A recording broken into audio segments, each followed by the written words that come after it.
Welcome back, everybody. It is Wins Above Fantasy, episode 222. As this releases on the podcast Thursday, July 30th, we are recording on Monday night, but tonight we've got a show maybe not as timely to where we're going to miss any action over the next couple of days, Steve, because it is a season-long view of players who we have missed out on this year. And for one reason or another, looking at guys that we did not have circled as targets in draft season or maybe early on in the season when the waiver wire was ripe for the picking, and we missed out on some of these guys. So it's a little bit of a humble pie episode, but it will be very fun to dig in and determine, was it a good process, bad results? Were there, marked changes from last year to this year that we should be taking stock of moving forward? So going to be great as always. I know we were talking offline a little bit, but home stretch, playoff pictures alive. Soto is not alive on my roster down the home stretch, so that hurt. It was tough to get ready for this, but then Lindor graced me with 12 total bases tonight. So, I'm feeling the spirit of fantasy baseball, and even late in the summer, it never ceases to just have you on the roller coaster. So good to be back. Good to be talking with you, and excited for the topic tonight, man. How's it going over there? The trials and tribulations, right? It's not a TJ quote, but that sounds like it could be one. Yeah, not for the faint of heart. Yeah, yeah, yeah. Yeah, it's a shame. I don't know if we've talked about it. I think it's relatively recent with Soto, but um, it kind of got lost in how good of a year he's having just because of how bad the Mets have been.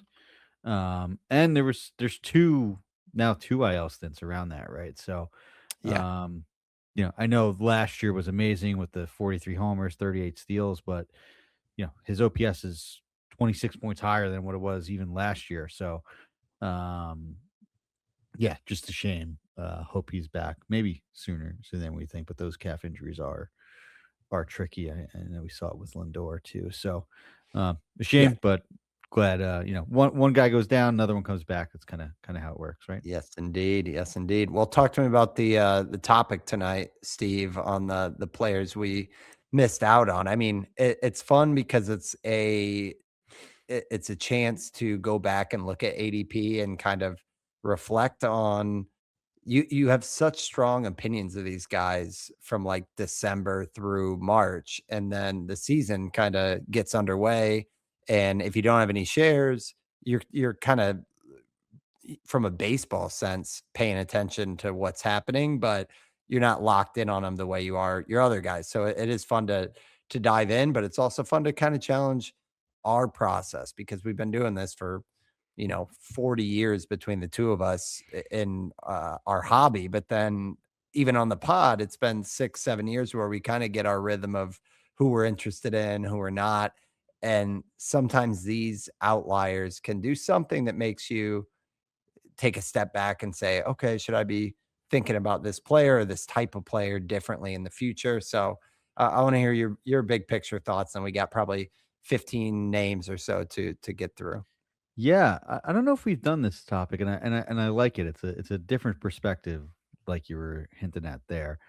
Um, I don't know. I always found myself someone that like goes back to the draft board in like June, July. This time it's like, and I look at my team more often than not, especially my home league. For some reason, I'm a horrible drafter. It's out of all the skills in fantasy, drafting is by far my worst. Um, I profit from waiver wire and trading leagues trades, um, especially on the hitting side. And that's even tougher as someone that, punts pitching in the early rounds too. So I don't know. Maybe I should switch that up and just take the sure thing that are pitchers and just pray they don't get hurt. But I always find myself going back to that draft board and be like, what was I thinking? Like, how did I pass on player X? How did I pass on player Y? And we're going to identify some of these guys that we have little or fewer shares than we should have, um, and look back at the process and see, hey, why did we miss that? Rather than me just wallowing in my own misery, saying, why did I take player X over player Y? How dumb are you? Um, you know, uh, and just actually put some science behind it and see what we can do to maybe get better and avoid these mistakes in the future. Yep. Yeah, and I think, like I mentioned, it was the, one of the OG chats on our YouTube live with Little Piranha that would always kinda toss in some thoughts, and he was always the one who would say, is it good process and bad results? So I think that's another thing we gotta keep in mind is, like, if we knew everything we knew now, sure, we could do something different last year, but next year, do we still trust that this person's gonna outperform peripherals, all that stuff. So, excited to get into it, and we'll do this kind of in ADP order. And the first one is Nick Kurtz with an ADP coming into the season throughout the month of March of pick 20 is what I have, or pick 19. So I do think we talked about Kurtz, and I believe there was some discussion about kind of the first base vortex involved there as well, that there was like Vlad who had slipped down. And I believe our stance, Steve, is that we would rather catch kind of that uh, tier two, if you will, with Matt, like a Matt Olson, to be fair, who's had a nice season. Bryce Harper was in that batch. Um, I think we might have been in on Vlad a little bit. I don't have any Mhm. shares, but it's Kurtz who kind of did the thing where we were like, oh, there's going to be, you can see some regression coming, the sophomore slump, whatever you want to call it. And yeah, to some extent, the last year, what was a dream rookie season with the 36 homers, 290 average, the batting average has come down 26 points to 264. But here we are, end of July, and he's got 21 homers. Everything under the hood looks as legit as it did last year, but my bias is I always run from these guys who are 30+% strikeout rate. It's, even in the heyday when it was Tyler O'Neill and my Cardinals, like that, it's just a huge red flag for me. Some of that's my home league settings, and I probably let it pour into Roto and 5x5 a little bit too much. But, you know, Kurtz feels like part of the mold in the past year or two that's like let the kids play. Some of these guys that just come out and swing out of their shoes and have like real pop. Like it feels like this isn't a. I know we've talked for all the talk this year about Luis Lara. There's some other ones we talked about where we're like maybe this archetype coming back of like the pure hit tool guy, but Kurtz is like a poster boy of this past 4 or 5 years. I think we'll talk about a couple other ones on this show. I missed, and that's what was behind it. I want to hear from you, why you were, I don't want to say fading, but passing on Kurtz if you were. And I'm curious if this is enough to where you're like, all right, I'm in next year, regardless of the 30% K rate. Yeah. Um, Cliff notes. I'm in. I think that we need to adjust to this high level hitter. We'll talk about another one in a few segments here um, that can survive with this 30% strikeout rate. It's a different type of player. I know that there's some lean the other way now with some more of these contact oriented guys like McGonigal and Yeah. coming up that have that archetype, and there's the pushback the other way.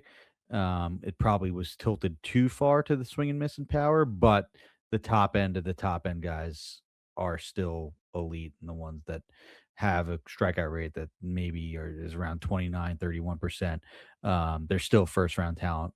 There's not many of them, but Nick Kurtz is one of the few.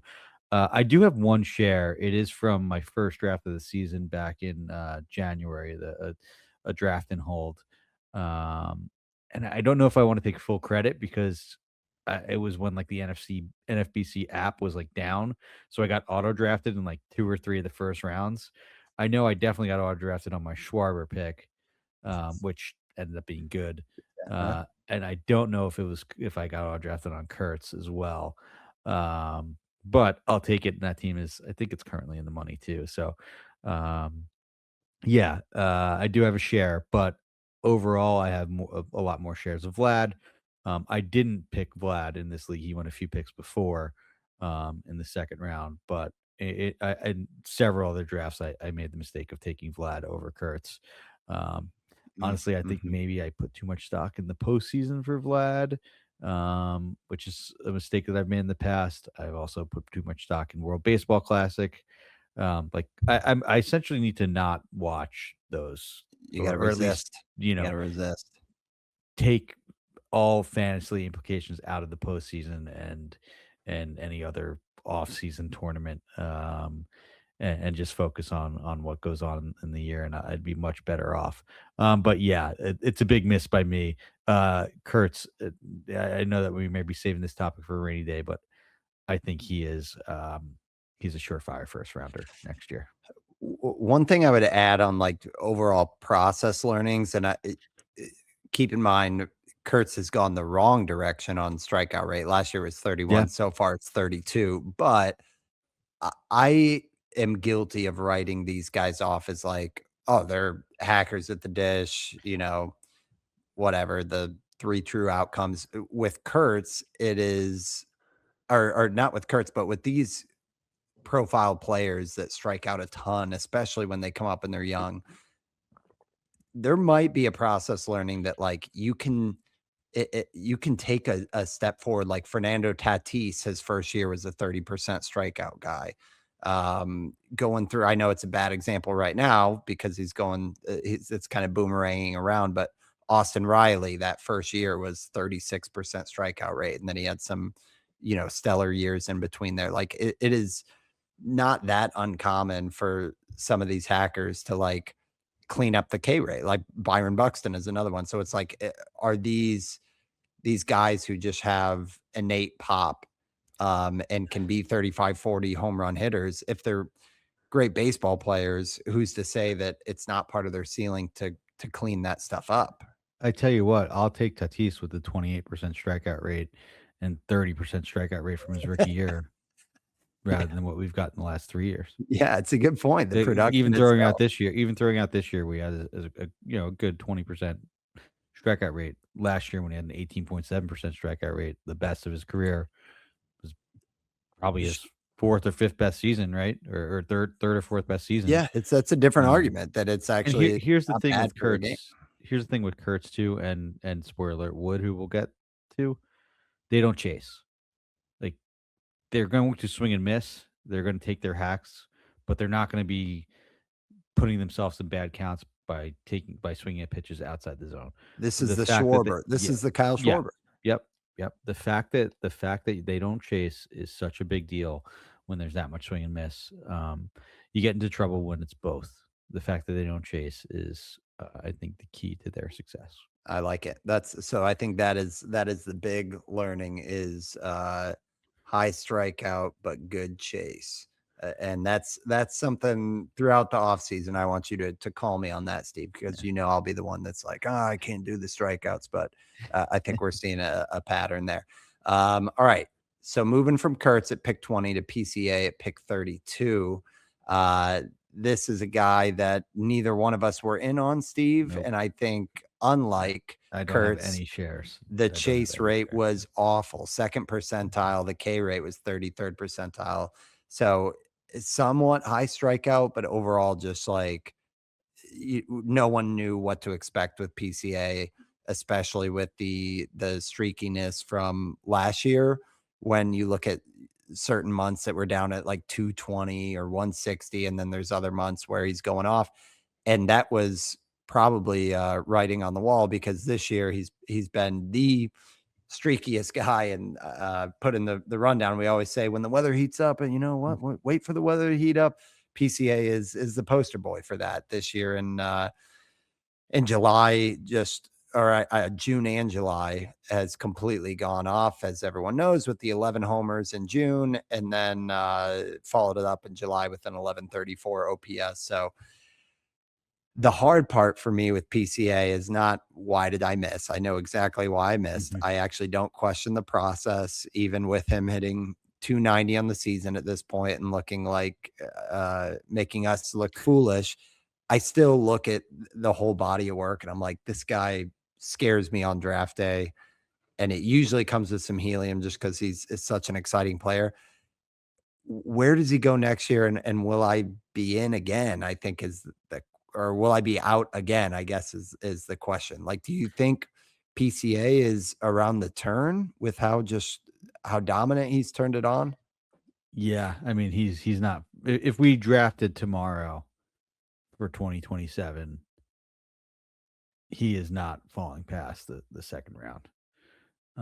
Especially with how good the surface numbers are, right? Like, Mhm. yeah, it's a super high BABIP at 363. Um, so maybe that 290 is going to come down, but that's what it is right now. 932 OPS. 932 OPS. He's walking this year. That's the big difference in the plate discipline. Even though under the hood, it's not that much better, right? The um the chase rate has improved. It's still only 23rd percentile, but it's improved from second percentile. The whiff rate actually is a little bit better too. It's 10 percentile points better. It was at 23% up to 32%. The strikeout rate actually got worse. It's dropped from 33rd percentile to 23rd percentile.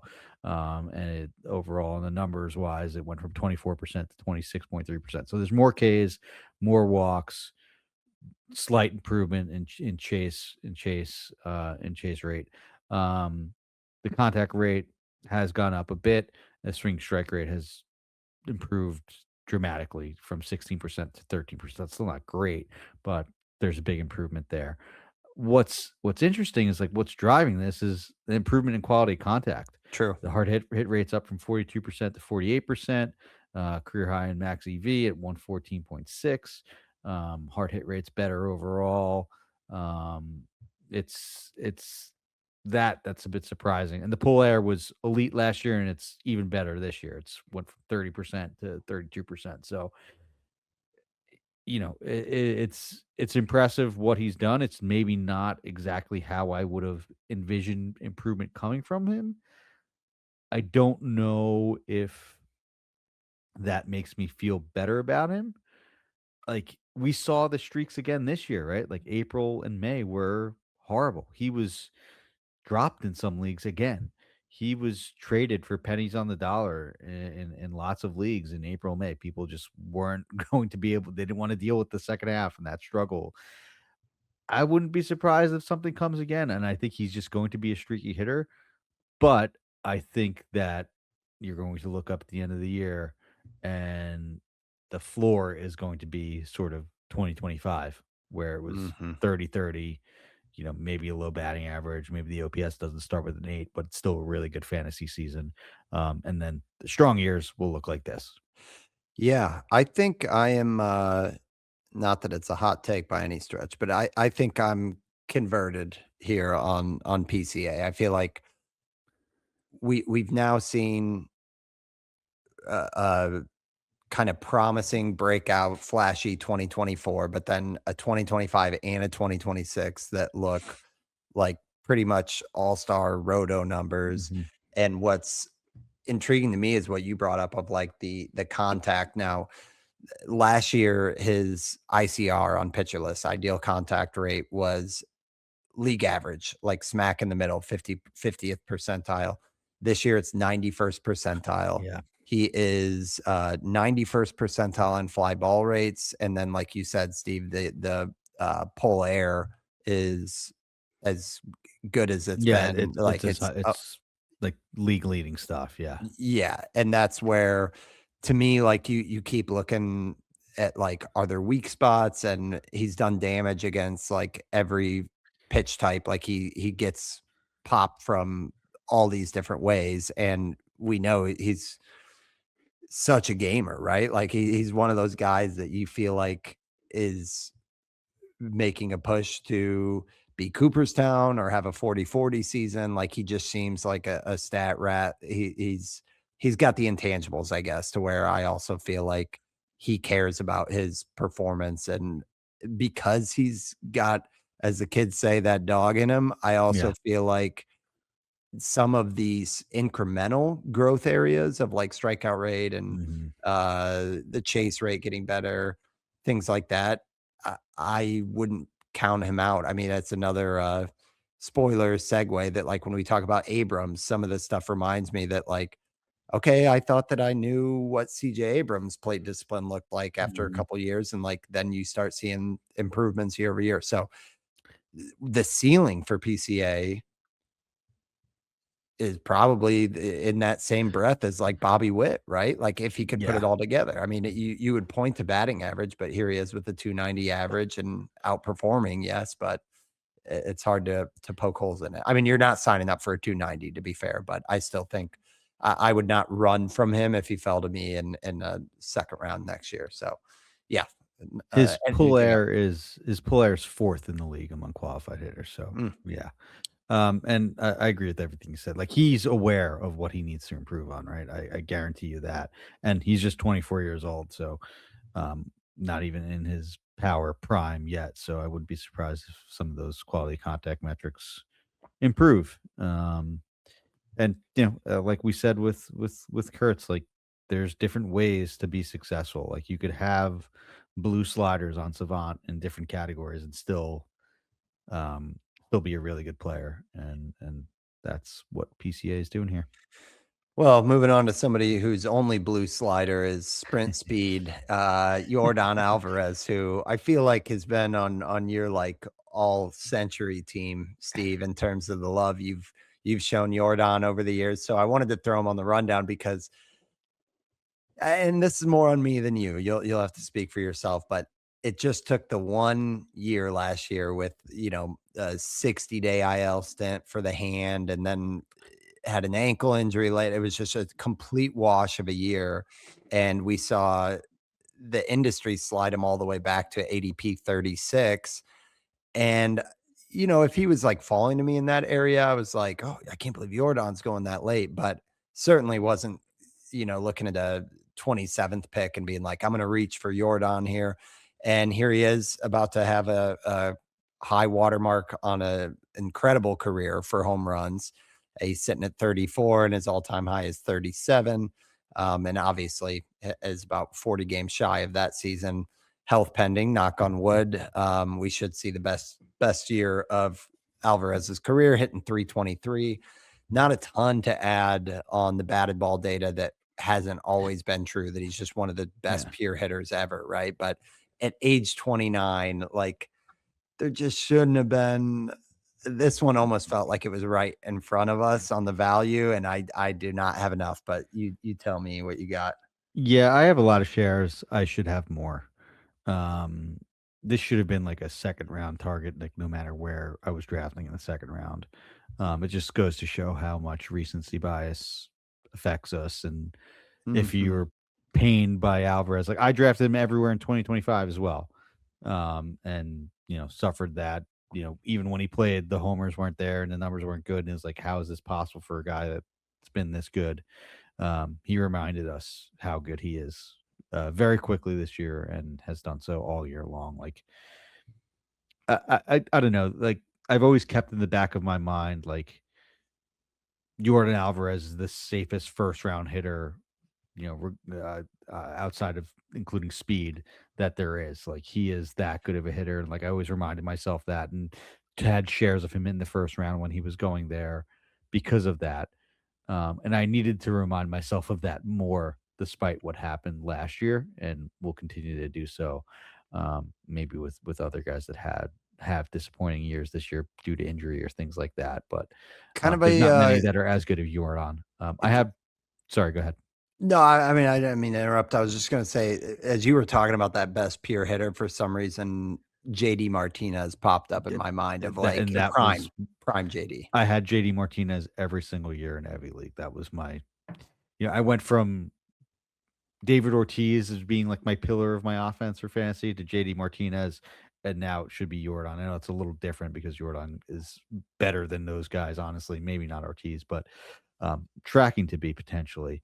Um, and he has a higher cost. There was sort of a discount on JD um, In the later and years, yeah, but dude, I yeah. got his page up right now. There's a 330, 43 homer Oh season, yeah, dude. What yeah. a JD beast. Martinez was a great, But great player. One of my favorites. Yeah, yeah, no, but I think Jordan, good to know you. At least it's not a show loss that you had 3 shares. So yeah. I agree there.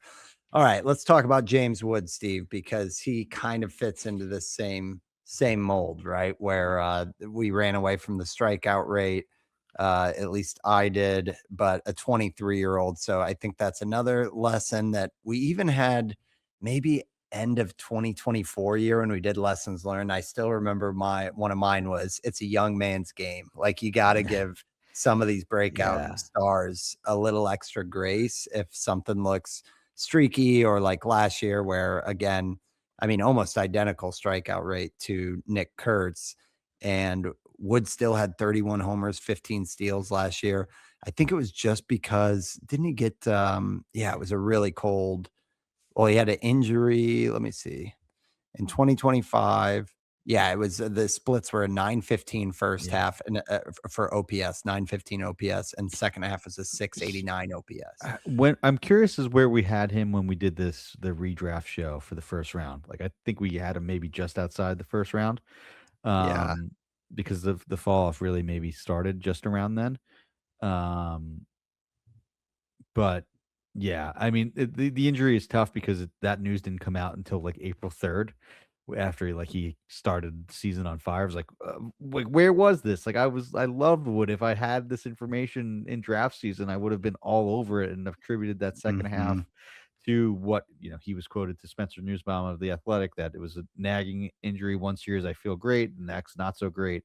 So just series by series, week by week thing. It was a knee and quadricep that he was dealing with in the second half. So you know that looked like fatigue. Pair that with the um, the K rate, and there you go. There's why your first round talent is being drafted in the second and third round, and why I did not have any shares of James Wood when I should have, and just tried to make a mental note of how unbelievable this guy's power was when he was hitting opposite field home runs off 100-mile-an-hour fastballs high and away with ease. But yeah, there's there's a lot of guys that are first round talent. So maybe you want to be on the end of the draft, the end of the round the next year. When we do this show, maybe next week we'll hash that out. But yeah, James I Wood is like it. ridiculous. Yeah, we should do, instead of just doing first round, we should do the first 2 rounds Yeah, and, maybe we could I don't know, land maybe on we'll have our to get KDS. someone on or something, and we could each draft a team or something like that. Yeah, that'd be fun. So yeah, James Wood, I mean, uh, I guess a learning, other than what we've already said about Kurtz. Do you think, Steve, we didn't know about the injury, but do you think there's any truth to like overreacting to second half splits for hitters? I mean, it's a little bit different when like a pitcher adds a pitch and second half looks great, but I know there's been some studies that like full season uh stat lines are Yeah, better look indicator. It's a stickier metric, right? Than just for looking at, hitters especially. Yeah, I yeah. mean, look it. This is small sample bias, and we're just cherry picking them. But if you paid attention to only PCA's second half and James Wood's second half, you're missing out on a few good players like Yep. we are. Yep. Okay, well, we got some more good players. We got about 3 more hitters and a handful of pitchers, but we're going to take our first ad break and we'll be right back after this. Okay, so it's my task for the rest of eternity to fall on the sword that CJ Abrams is has arrived. 295 batting average, 938 OPS, 27 homers, and 19 steals. Yeah, you would have Imagine I guessed. told you that line for it was his season line, like what you Oh, but it would have yeah, been blown away. If you said yeah, 19 homers, yeah. 27 steals, I'd be like, that's what we signed up for. But this pop, it's like how crazy will this go? Because even in the month of July, it's just gotten more and more. 9 home runs in the month of July. All of a sudden, you look at CJ Abrams and you're like, wait a minute, could we see like a 40-30 season here? Could we see 35-30? Like it has just been an insane surge here for a guy that was going at pick 65 and was my chalkboard fade, Steve. So I think, to speak for my own passing up of CJ Abrams, one, I was reluctant to except I was kind of stuck in my ways of viewing CJ Abrams as not a bust necessarily, but I thought what you see is what you get. He's going to be a 245, 250 hitter. The counting stats will not be impressive, and he'll probably get you your 20, 30 line, but that it doesn't all add up. I remember pulling up the player rater from the year prior, and it's like, yeah, even though 19 homers and 31 steals sounds nice, he only had 60 RBIs.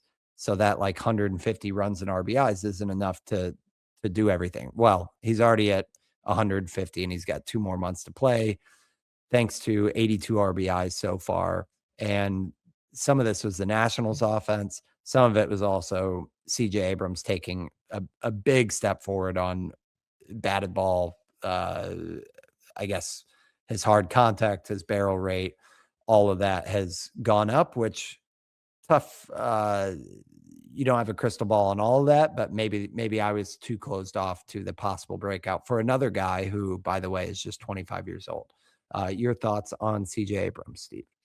Yeah, total miss by me as well. I was essentially out and thought I had CJ Abrams pinned too as someone that could be, 250, 260, 18 homers, 20-ish steals, like a good player and someone that I would have taken had I needed a shortstop at that time, but didn't end up necessarily needing one at that point. Either got one earlier or waited.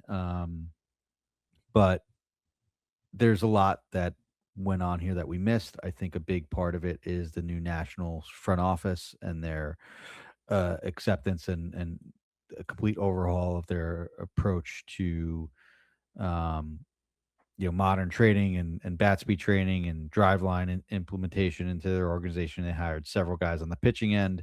They hired a few guys on the hitting end as well. And there was a great article by Travis Sawchik from last week, last Monday, from at Driveline that talks about the improvements that Abrams made in the offseason. He was introduced to bat speed training, the fast swing percentage and blast percentage have all improved along with his bat speed.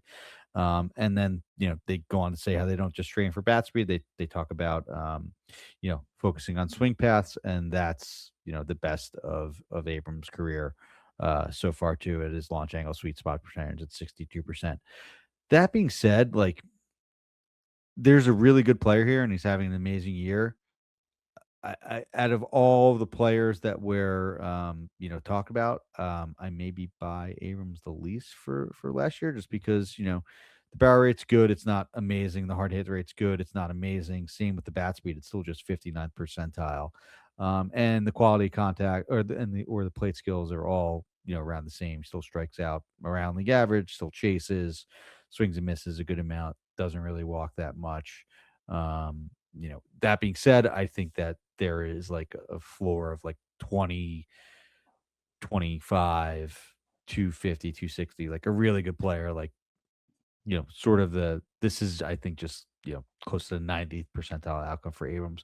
But the pull air percentage is up there. It's a good park. It's a good lineup. And I also think that maybe this is like sort of our hyper focus and intertwining of real life baseball getting in the way. Like all the talks with Abrams is his, lack of being good defensive shortstop and how eventually he'll need to move to second. A year and a half ago or a year and a few months ago, we were talking about how he was suspended at the end of the season for being, out all night and caught in a casino in Chicago when they had a day game at the Mhm. Cubs in just a Mhm. few hours. So that sort of stuff leaks in and skews your perspective of a player, whether you're conscious of it or not. At least that's how I feel.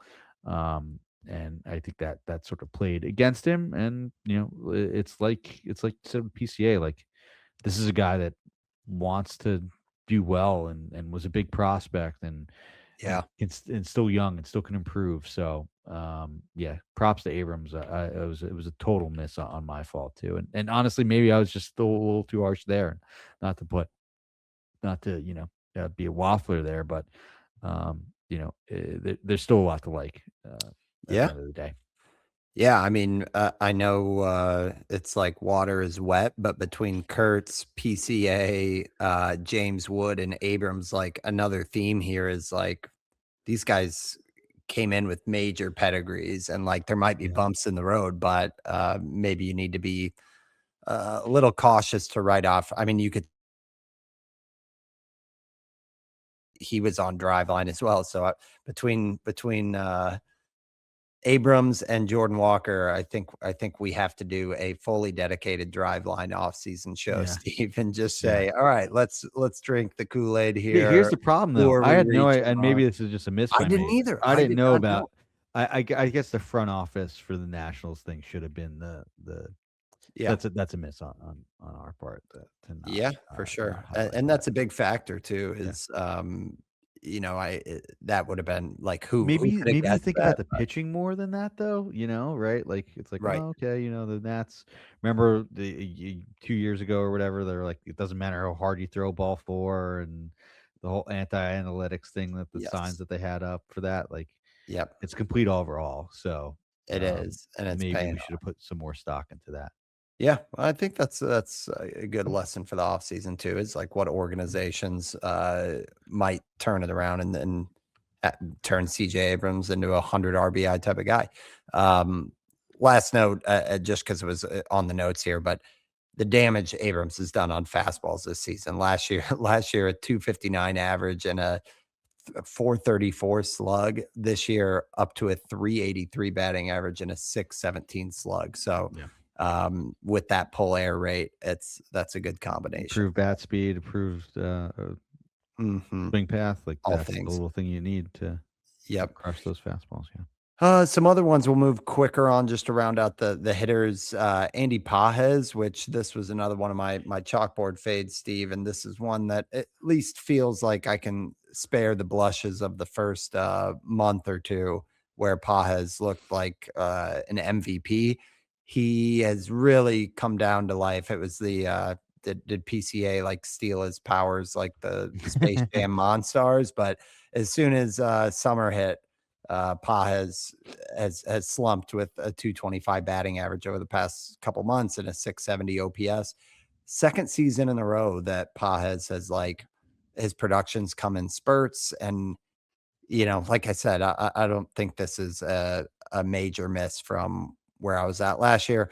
And then Munetaka Murakami is another one that we've talked about on the show a time or two. I think he falls similarly into that mini Schwarber category. But he's another guy that we kind of got scared off of because of the strikeout rate, because of a lot of the projection systems having him at like a 215, 220 batting average. So anything to add on those two hitters before we jump over to some pitchers? Yeah, Murakami, I think, I have 1 share. It was from my earliest draft in January, and I think I was kind of out on that, 1, because of the striker rate, and 2, just, like, the whole discourse on him on Twitter, Blue Sky, whatever, just about how, his plate approach, K rate, it would have been the worst in the majors, right? And it was in, not the MLB, like, how is he gonna make any contact ever? Hmm. And the fact that he didn't sign with, like, a big team to a gigantic deal, Yeah. I think that sort of got too much amplification, and I fell victim to the hive mind of that, rather than just saying, "Okay, this is a guy that's going cheaply around pick 200, even earlier than that in early drafts, that has the potential to hit 30 homers," right? I mean, he's gonna pass that for sure, right? He almost had whatever. He was at 20 Mm. in May at one point, um, or at least it seemed like it. So, like, I think it's kinda like, alright, you need to just, sometimes fade that noise and focus on what you could see here, and just the simplest outcome is that, okay, here's this great power hitter that's coming over that's affordable. Just take them and see what happens, especially at that cost. I think maybe next year it'll still be a big discount just Uh, because of this just injury about and to say and the that. fact Just that about to say that. maybe it's not gonna be as good a year as Kurtz or Wood or anything like that. I think there will be another decent buying opportunity for Murakami here. Yeah, I agree with that. I think because the batting average is low. If his homer total finishes out at like 31, he might get unfairly lumped in like the Jake Berger territory when in reality we're probably looking at a guy that's more like, early days Kyle Schwarber, that you got to take your medicine with the batting average, but it could come with 40, 45 homers.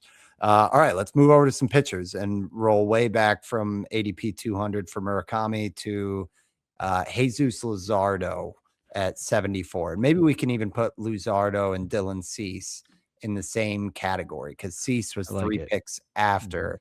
And I feel like these have a similar story, Steve, where like, first of all, just giving flowers to Luzardo. I was there on rookie year and I was like watching his starts. I was all about Luzardo. And then, for whatever reason, I've just slowly moved off. It seems like he's kind of one that has had his ups and downs. Like he had that one big 2023 where it was like 200 strikeouts and, good ratios. And then he followed up the next year with a pretty disastrous shortened season.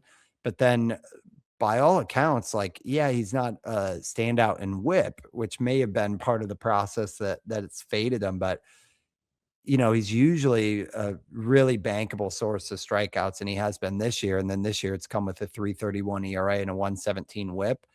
I guess, to roll in the rationale with Cease for both of these guys, I was interested. It's just, it felt like they weren't the shiny toy pitchers that could maybe erupt and be like SP1s, like some of the guys we were looking at around him, whether it was Nolan McLean or Chase Burns, Schlittler, Mizurowski. And some of those guys were going, Yuri Perez, another one. A lot of those guys were going what would have been 1, maybe 2 rounds later, full rounds later.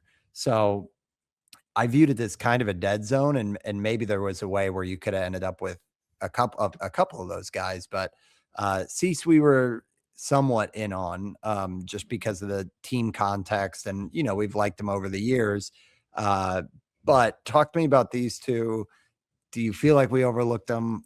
Why is that? And is it as simple as like whip and there are more exciting names around them? Luzardo, for me, I think is because I had a bunch of them the year before at a very cheap price, realized that profit, and was like, I got Luzardo off waivers or in the last round in 2025. Why am I paying, you know, sixth round price on him, fifth round price on him? Good point. And it's because he's good. I also think that there is like with both of these guys, like the blow up start foul, risk, which they're going to happen. Um, and they've happened plenty this year to Luzardo, right? Like, yeah, these guys aren't going to have like 2 ERAs because they're going to have the 8 run starts, but all the other starts are going to be really good. There's a lot of strikeouts. I think these are players that, all in all, probably every year are going to be available at a discount just because the nature of their volatility, um, or the volatility in their profile.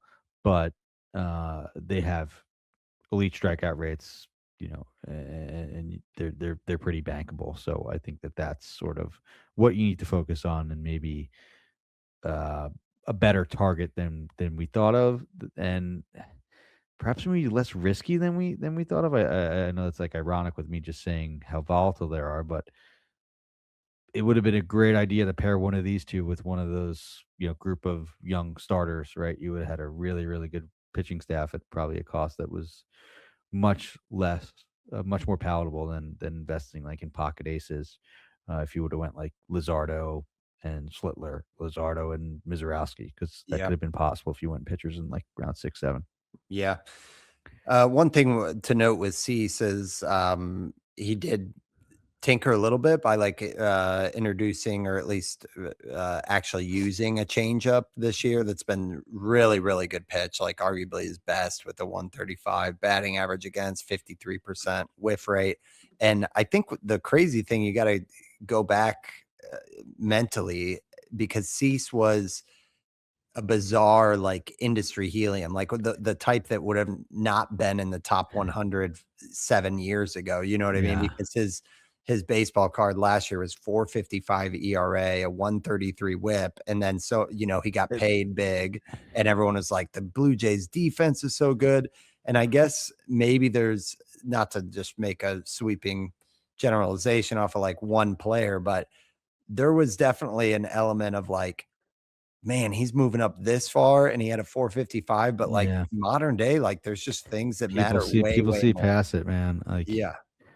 I mean, to be fair, like there are years, like Cease had a year where he had a 142 whip and a 458 ERA in 2023. Yeah, it was with the 28% strikeout rate, but still, whip and ERA are categories and standard 5x5. But I think it's just, you're right though, and like this would have been a pick 120. If this was 80, if this was 2015 rather than 2025, the 4.55 ERA and the 1.33 WHIP would have been the focal point. Whereas nowadays, it's like, no, nobody really cares about that. They see a 20% strikeout minus walk rate, and they're good. They know that that's worth a top 80 pick. Yeah. Yeah, So because the flip side of the coin is like Trevor Rogers, right? Which yeah, when we were making up reasons for his 181 ERA and .9 WHIP, and he's had his own like ups and downs this yeah, season. and he's right at the ship. Yeah, Yeah, he's right at the ship. But point being that it's like there is some validity to some of those major industry moves, industry helium, all that stuff. So got a few more pictures we will get to, but we are due for our second ad break, and we'll be right back after this. Okay, so Steve, if we just go ahead and press fast forward on Yuri Perez and Cam Schlittler and Chase Burns and Jacob Misiorowski, that has yet again confirmed for us that the honeypot for the most part, from pick 85 to 130 is worth double, triple tapping, whatever you want to call it. Then you get to Sonny Gray at pick 135, who was sandwiched between Misiorowski, Schlittler, and one Zach Wheeler, who I know was one of your chalkboard targets, but I had 0 shares, and I'm kicking myself as our second place team in my home league has just been riding that to the bank. Sonny Gray, though, is the man we're talking about, because he is 36 years old, and he is rocking a 2.78 ERA. His xERA is 3.79, but PLV loves him over on the pitcherless side with a 2.53 PLA. So I guess to do the show justice, we have to talk about why we skipped Sonny Gray. But for me, it's as simple as like, he's 35 years old. He's always full of surprises, and they're not always the good surprises. And he was surrounded by way, way more interesting names. So that's my rationale. The more interesting question for me is, with a guy that seems to be like continually defying the odds, will we be interested in Sonny Gray next year? Because yet again, he is not going to be drafted at what his baseball card would suggest. That's probably going to be a lot of ageism fading, and he could land at like pick 110 when he's again surrounded by the honeypot. Are we good with our process on this, and we're still skipping Sonny Gray, or is there enough here to where we're like, maybe we should give him a shot at age 37? I would have been in on Sonny Gray as like a oatmeal-y back end starter pick if he wasn't around all those sexy names. But just the fact that, yes, he's aging, he's moving from one of the best pitcher parks in St. Louis to one of the worst pitcher parks in Boston. There was a clear decline, at least in the surface stats, and under the hood as well. There was a decline in what was an elite K rate in 2024 from 30% down to 27%. And that's continued this year. The walk rate's gotten worse. The K rate's down to just 22%. The, the swing strike rate has gone down with it. The quality contact that he's allowed is better, but we know that that's noisy from year to year. Mm-hmm. I tend to believe, despite the fact that he has just a 116 whip, I tend to believe the 380 xERA, the 389 Sierra, and that's where I'll draft him next year. I just don't know if he'll be at that cost. Hmm. Yeah, I don't think And that who he knows will. where he's going to be? Like, I know that it's funny. 2 weeks ago, you would have thought the Red Sox were absolutely trading him and being sellers, but now they're probably looking to buy and will probably most likely hold on to Sonny Gray just because he has 2 years on his contract after this. Yep. Yeah, I think he's going to be the one of the types that we just have to live with, that somebody else is going to roll with them, And and probably do well, right? Like, exactly, right. I yeah, mean, this is the like, again, just like the poster boy, I don't know, in your home leagues where it's like, "Oh, this guy's roster isn't that good," and then the week you're yeah. facing him, you're like, "Man, this guy's dealing." Oh, Sonny Gray's complete game. So yeah, we know the type. All right, Justin Wrobleski. This is now into territory of undrafted range. And we did bring up Wrobleski about a month ago on the show and had our debates because he had just started finding strikeouts with the 11 strikeout game against the Athletics. But he's followed up since then with 9 Ks against the Rockies and then 7 Ks against the Phillies, which might be the more impressive start with just 1 earned run in Philadelphia. So Robleski, like, command artist is what we were saying, but leave it to the Dodgers to start unlocking swing and miss strikeout stuff that it's still a little bit tough to pin down, like what pitch is the superhero here in terms of like swing and miss stuff, but he's definitely a pitcher's pitcher, it seems, with the fact that he uses several to get strikeouts, even though none of them really pop as like the elite pitch. Talk to me about Wrobleski. Maybe he's an interesting one to include on this because it was more of a waiver wire miss. But what are your thoughts, Steve? Yeah, I think maybe this is more of a miss in season for me. I think there needs to be more credence paid to a team that like the Dodgers that's leaving a guy that you may not expect to be in the rotation, right? Like we all like Sasaki and his potential. We all, um, you know, Yeah, everybody was like talking about who is the prospect, River Ryan. I was yeah, trashing River before Ryan and Emmett Wrobleski. Yeah, Sheehan and his fastball and his K potential, and yet here's Wrobleski, chugging along in the Dodgers rotation, just doing well, and was probably like a clear sell early in the season when he, you know, was getting good results but didn't have the strikeout rates. And what do you know? Lo and behold, he's added a few pitches, added strikeout rate. There you go. I know that this is easier said in hindsight, but I think that the process here is maybe pay attention to teams like the Rays, like the Dodgers, Brewers, that Kyle yeah, Harrison. Brewers, yeah. Um, give an extra thought to some guys that may fall outside of your process when they're sticking rotations like that.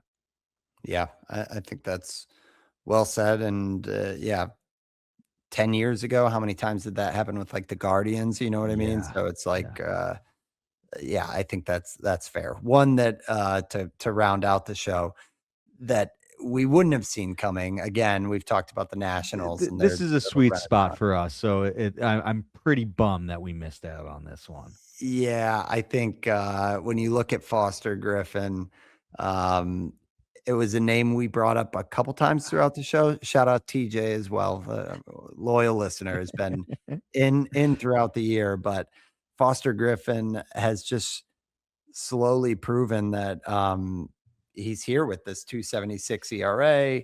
The strikeout numbers haven't been anything like all that eye popping, but a 103 whip to add to it, like it's another guy in the same breath. When you talk about like command artists, you brought up, Steve, that organizationally, like front office, you think about it helping pitchers. Mhm. But the biggest thing to bury the lead, like you said, is another guy who's come overseas and is kind of like renaissance second lease on life. Um, what are your thoughts on Foster Griffin here? We had a couple others that we were trying to make a thing, but this was the one we missed. Yeah, we mentioned Cody Potts. We mentioned on the Astros too. I'm missing who that was that I was relatively big Weiss, Ryan Weiss, Yeah, I think. yep. I know Nick liked him too. Griffin should have been mentioned. In hindsight, the Nationals with their new front office, the fact that they brought him in that should have been an indicator. And I think, maybe we didn't mention him because he didn't have the eye-popping 35-40% strikeout rate like Ponce did in the KBO.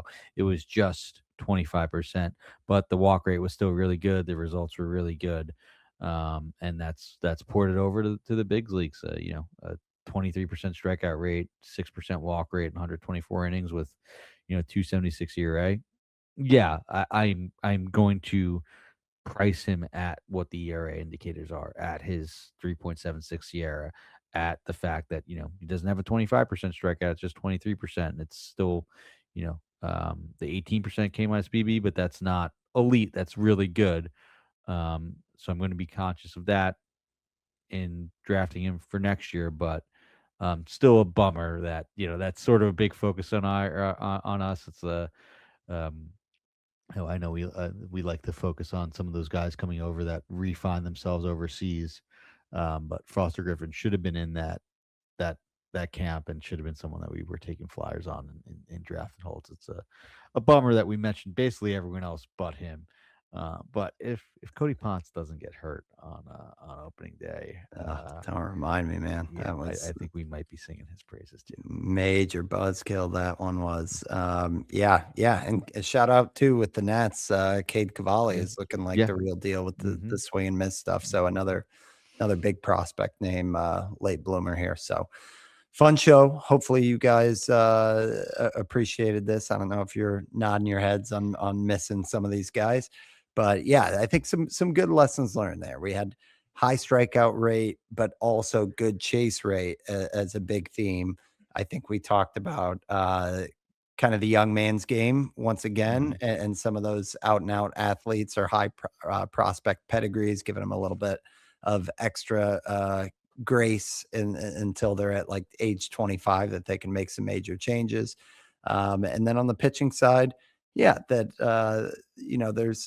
there's ways to still attack the honeypot of pitching, but not run away from guys that rightfully have made some changes or new team environments. So yeah, good show all around, Steve. And then yeah, if you got any closing thoughts on the topic, but I feel like it's a show we should do every year. I feel like. Yeah, yeah. Definitely hoping to take some lessons here and keep this in mind as we head down the home stretch and start to get ready for next year. We'll be here sooner than you think. Love it. And I think we landed on next week's show as well that we'll do drafting the first and second round, and maybe we'll figure out what our preferences for KDS if we Yeah. really like that 1-2 turn or where things sit there. So yeah, we'll be back next week. But until then, thanks for talking baseball with us. Thanks, guys. Later.